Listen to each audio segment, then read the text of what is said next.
Breaking news right now from Providence. The Pinpoint News Tracker taking you to Harris Avenue. Police have just confirmed for us that one person has been killed and another wounded in a shooting outside the Monet Lounge around 2:30 this morning. I seen the motherfucker pull it out, too. I came away, he went pow, pow. It's fucking crazy. The police, they don't see my client, Mr. Barros, holding any gun. They don't see any transfer of a gun. It's not innocent to proven guilty. It's guilty to proven innocent.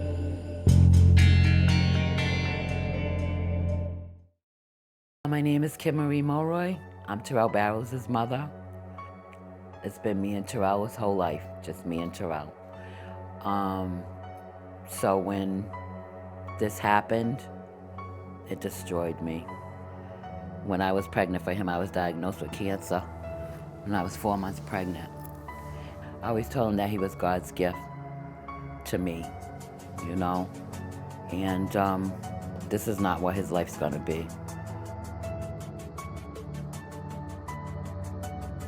This had nothing to do with me. I didn't shoot nobody. I had no gun that day, nothing. I've been in jail ever since. That was 2012. I've been in jail since 2020. I've been in jail for a crime I didn't commit, a murder I didn't commit. And they gave me 2 life plus 30 years for this.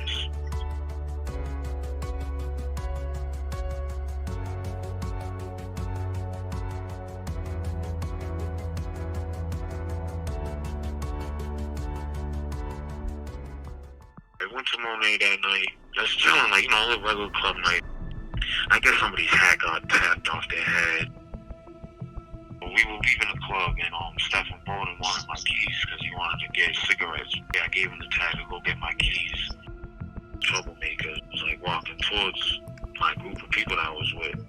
So I'm like, oh, brother. So I go to walk away. My car to go drive away, and I hear gunshots. So I get low. I run into the driver's side. Bowden was in the passenger side. The cop's like, put your hands on the steering wheel, put your hands on the steering wheel. I'm like, I got my hands on the steering wheel, but I guess he was talking to Bowden. Bowden puts his hands on the steering wheel, and he tells me, yo, I'm sorry, I love you, I'm sorry. Just look at him, like, he tells the cop, yo, it's me, it's all mine. And the cop's like, it's you? He's like, yeah. Now, Stefan confesses on the scene to police that he is the shooter, that he says, it's me, it's all me, it's all mine.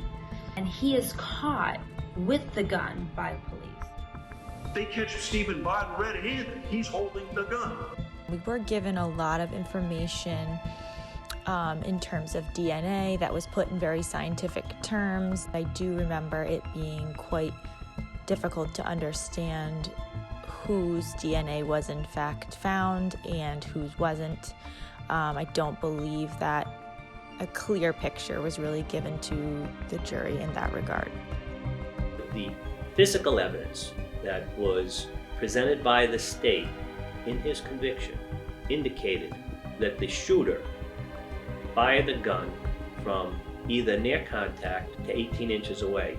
And yet, the state provided a witness who said that he saw Terrel Barros shoot from 10 to 15 feet away, which is contradictory. I had to go to a bail hearing, and so I guess the state calls this guy, which is Gregory Zoribia, and I find out from my lawyer. My lawyer points to me, he's like, is this the kid that you seen shoot the gun? He says, no. 6 days before my trial, 11 months later, my lawyer tells me, at trial, the valet threw Gregory Zoribia and changed his statement. He said that he seen you shoot the gun. They gave him immunity, saying that they're not going to charge him with perjury for the lie he told in September, 10 days after the shooting. But what he's going to testify at trial is the truth. The witness who saw Terrel Barros 15 feet away was in fact providing evidence that he couldn't be the shooter. There was also a second person that was shot who identified Barton, who was the actual shooter, it seems, as being very close to the person who succumbed to the gunshot injury. He told me, like, yo, I did it. Like, I even went and tried to tell the police that I did it. They were just hell-bent on, no, it was Terrel. And I don't know how true it was if he did tell the police that he did do it, but I know he did tell me, like, yo, listen, I did that. It wasn't Terrell. It's time to give Terrell justice and free him. We know Stephen Bodden was caught holding the gun. Bodden immediately confessed to the police on the scene that it was him. Elements of gunshot residue were found on his clothing. Multiple witnesses stated he was the only one close enough to where ballistic evidence could confirm where the shots were from. Bodden confessed to multiple people over the years. We have a prosecution that presented misleading DNA evidence at trial and refused to consider all the evidence which pointed to Bodden and not Terrell.